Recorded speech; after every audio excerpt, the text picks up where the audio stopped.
السلام عليكم، معكم قناة تحليلاتكم. خلاص كالعادة يا جماعة متعودين أي مباراة لمحمد صلاح مع ليفربول في الدوري الإنجليزي نستنى على طول معاها طبعا رقم قياسي جديد ورقم تاريخي جديد يسجل باسم اللاعب المصري محمد صلاح.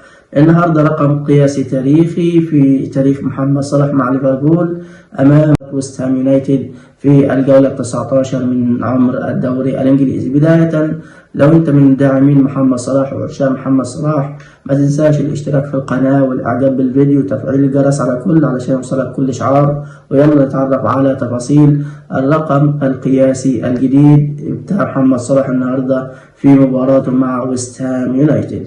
مبدئيا يا جماعة النهاردة محمد صلاح على 3 خطوات، مش خطوة وحيدة، 3 خطوات من تحقيق رقم قياسي آخر في البريمير ليج الدوري الإنجليزي، وهو المساهمة التهديفية رقم 14 خلال شهر ديسمبر.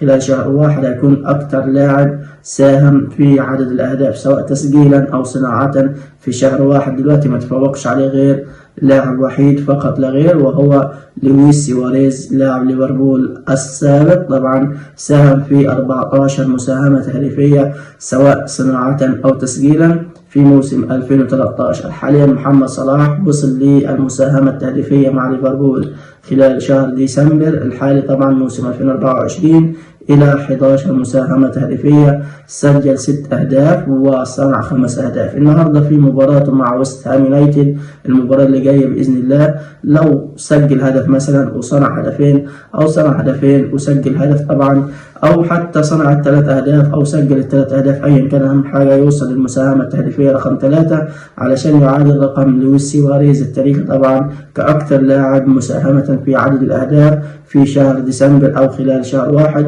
ودي مش بعيد على محمد صلاح، أقول لكم لأن ويست هام يونايتد أكثر فريق محمد صلاح مفضل بالنسبة له يقدر يسجل في مرماه أهداف. زاد طبعا محمد صلاح شباك ويست هام يونايتد 15 مرة في المباريات اللي جمعت ليفربول طبعا مع ويست هام يونايتد يعني كالمعتاد. وأيضا طبعا بالنسبة مباراة سهلة ليفربول دلوقتي شارك في الدوري الإنجليزي متصدر بأريحية واخد في وشه وزاع طبعا فوز ورا فوز فوز ورا فوز.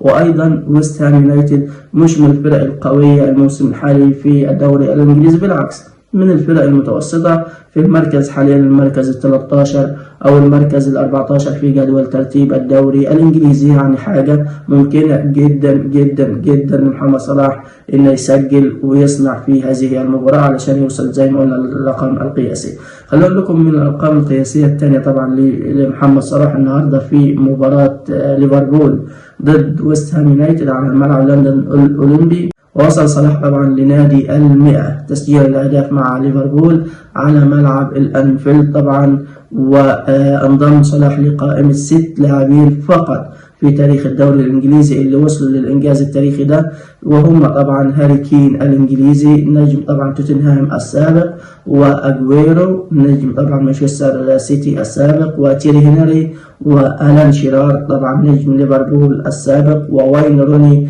نجم مانشستر يونايتد السابق، وأندي كول.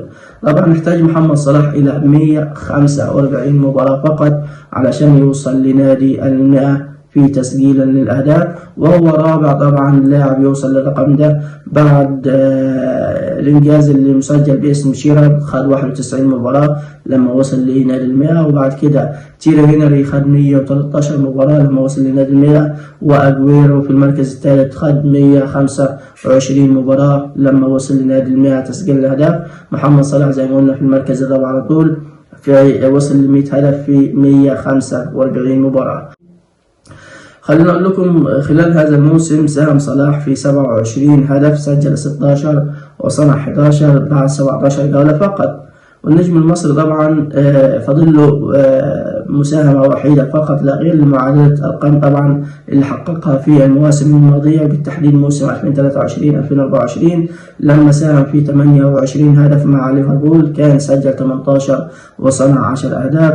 زي ما قلت لكم يا جماعة لو أنتم من عشاق محمد صلاح ادعمونا بالاشتراك في القناة والاعجاب بالفيديو وتفعيل الجرس علشان يوصلكم كل جديد. ومتعودين خدها قاعدة من النهاردة لحد نهاية السيزون، نهاية الموسم بإذن الله، محمد صلاح ياخد الكرة الذهبية البالون دور في موسم 2024-2025. محمد صلاح مع كل مباراة في رقم قياسي جديد هيتكسر، وفي رقم قياسي جديد هيتحطم، وفي رقم قياسي جديد هيسجل باسم الفرعون المصري، الكينج المصري، فخر العرب محمد صلاح. كان معكم قناة تحليلاتكم، سلام عليكم.